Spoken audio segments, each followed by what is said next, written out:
Assalamualaikum, nama saya Ibu Ana, pengusaha tempe juga produksi keripik tempe sekaligus juga penyelepan kedelai, bahan penggilingan kedelai. Saya mulai usaha mulai dari tahun 93 jualan tempe, dan kalau ada sisa-sisa tempe, untuk apa ya nantinya tempe ini kok sisa seperti ini. Terus ada inisiatif membuat keripik tempe, sampai disitulah saya bisa membuat produksi sebesar ini sampai ke Kalimantan, ke Balikpapan, ke Sumbawa, dan ke Flores. Intinya seperti itu, dan dibantu anak-anak saya. Kalau pengiriman ke Palembang itu dibantu sama anak saya pengirimannya.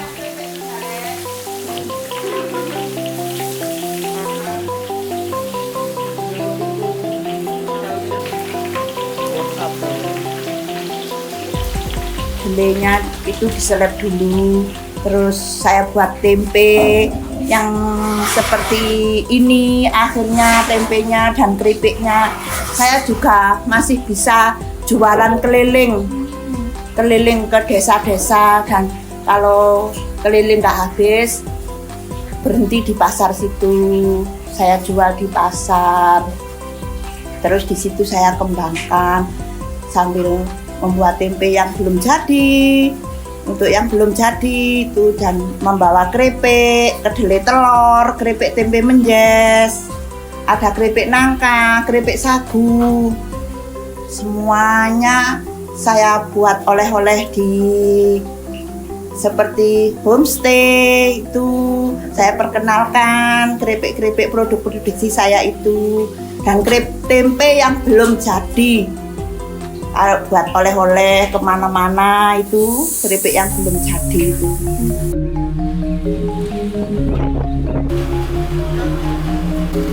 Online ada di Shopee, ada di Grab, Gojek.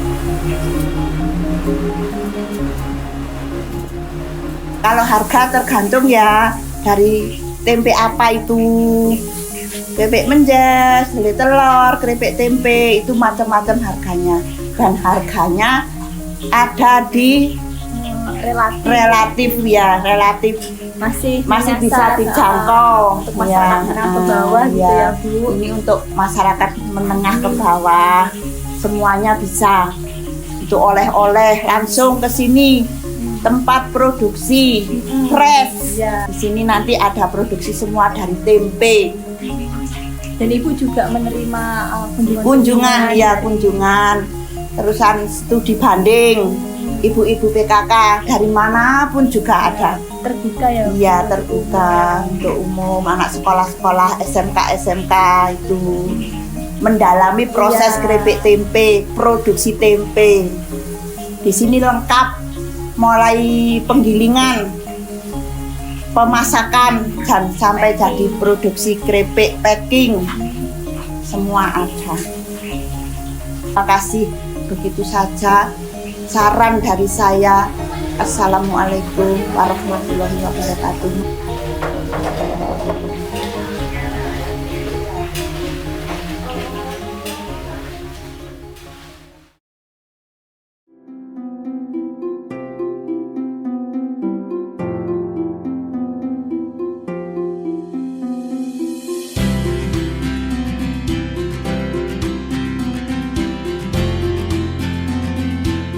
Perkenalkan, saya Vika, salah satu anggota dari Pokdarwis Desa Wisata Kampung Tempe Desa Beji. Untuk berdirinya sendiri Kampung Tempe, kenapa dinamakan Kampung Tempe?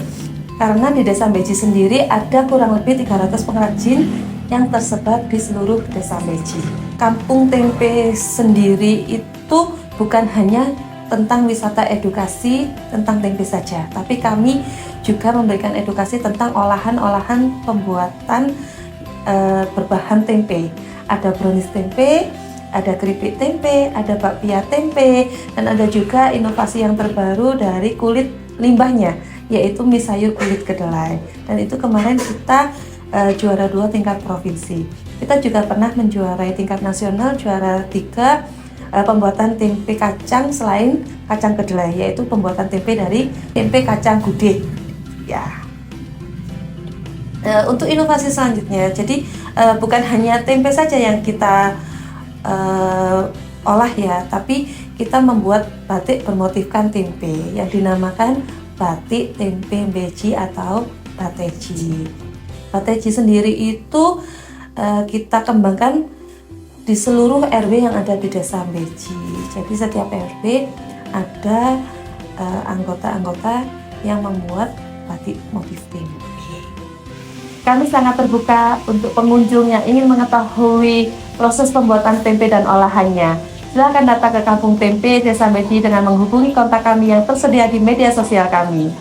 Saya selaku anggota Pok Darwis Desa Beji, anggota dari pengurus Kampung Tempe Desa Beji mengucapkan terima kasih. Ayo datang ke Kampung Tempe Desa Beji.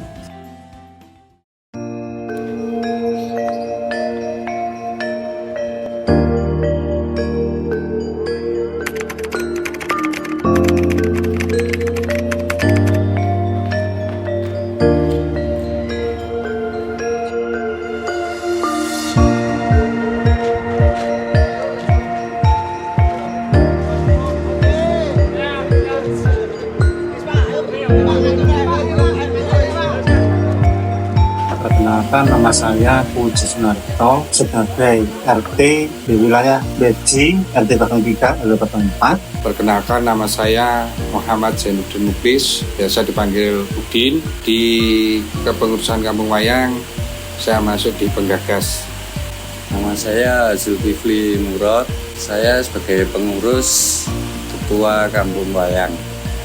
Kemudian saya Zain, lengkapnya Zainul Abidin, nanti di Kampung Wayang sebagai tim penanggung jawab Sanggar Karawitan Kampung Wayang. Awal terbentuknya didasari dari instruksi pemerintah Kota Batu membuat sebuah kampung wayang. Instruksi dulu membuat sebuah kampung wisata, bukan kampung wayang. Dan dari kami membuat itulah kampung wayang tersebut. Jadi kampung wayang ini bukan berdasar dari memang di sini ada potensi wayang, bukan. Di sini memang kita ide tersebut kepingin melestarikan budaya tersebut. Kebetulan ada instruksi membuat sebuah kampung wisata.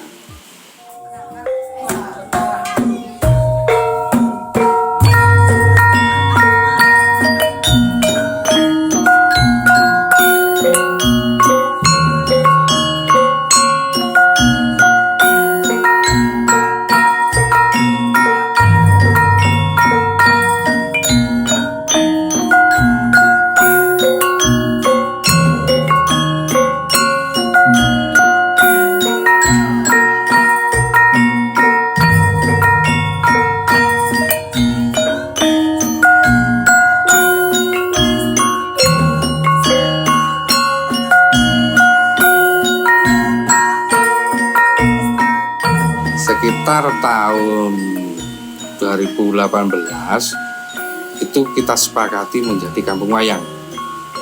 Masih disepakati oleh beberapa warga.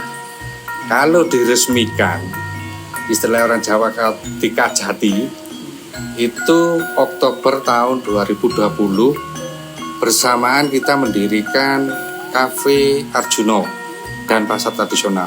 Kemudian ketepatan bulan 11 2020 sekitar tanggal 15 itu di launchingnya kampung wisata oleh pemerintah Kota Batu. Kampung wisata ya, bukan kampung wayangnya. Kampung wisatanya di launching bulan 11. Kalau kampung wayangnya kita ambil bulan Oktober itu diresmikan. Tapi kalau diakui oleh masyarakat itu mulai 2018 kita sudah mengakui.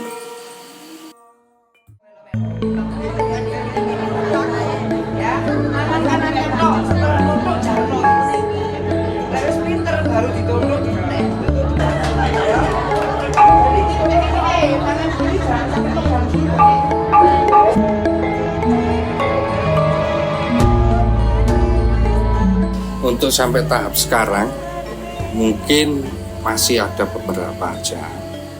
Yang pertama mungkin pagelaran kecil-kecilan gitu, mungkin kita bisa sajikan atraksi musiknya wayang seperti apa, atau mungkin pertunjukan pelatihan seperti itu. Kemudian beberapa tempat-tempat industri, ada industri kerajinan tentang wayang yang bersinggungan dengan wayang lah, apakah itu kerajinan ukir atau kerajinan sablon atau gimana, itu ada. Dan beberapa industri dari warga sekitar itu yang mungkin kita tunjukkan. Dan nuansa walaupun belum 100%, itu ada beberapa kayak ornamen-ornamen wayang yang ada di wilayah sini. Itu sementara, jujur aja masih jauh dari harapan. Harapannya ke depan itu bisa berjalan, suatu saat bisa terpenuhi semuanya. Masih proses intinya Kampung Wayang.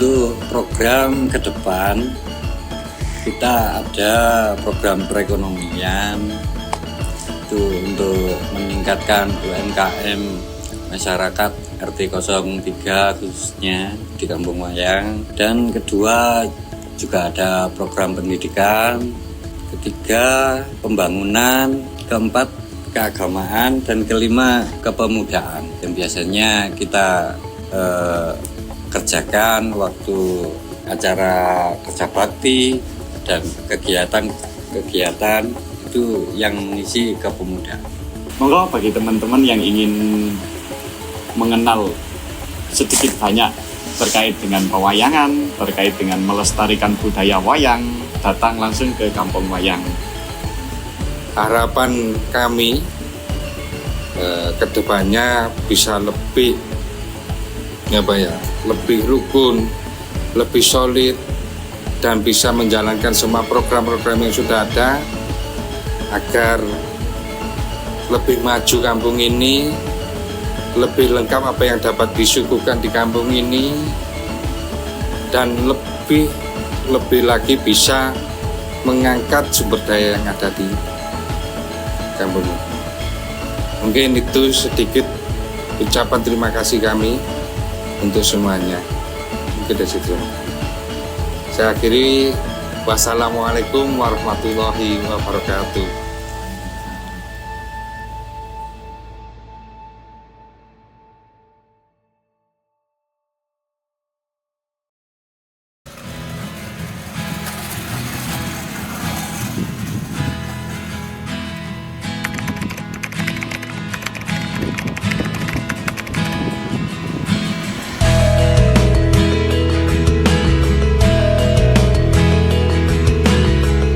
Perkenalkan, nama saya Ahmad Dwi Aprilianto. Kebetulan saya adalah pengurus dari Pok Darwis Desa Beji. Untuk Kampung Banyu dan Kampung Hijau sebenarnya ini adalah gagasan dari teman-teman mahasiswa juga yang bekerja sama dengan pihak swasta, yang mana ingin mengangkat potensi yang ada di daerah sana. Kebetulan di Kampung Banyu ini ada salah satu mata air sumber yang airnya sangat melimpah di sana, dan disambungkan dengan Kampung Hijau karena kita ingin menciptakan namanya kampung yang go green, seperti yang kampung organik lah, seperti itu. Harapannya nanti kedepannya seperti itu sih.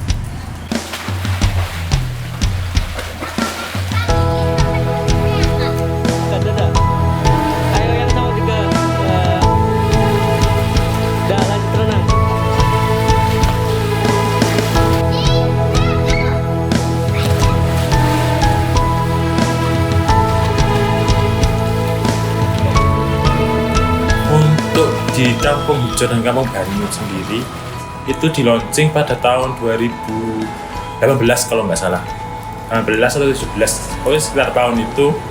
Sebetulnya yang meresmikan sendiri itu adalah Ibu Gubernur waktu itu, Bu Khofifah, sekaligus untuk mencanangkan Desa Beji ini sebagai sentra industri tempe pada saat itu.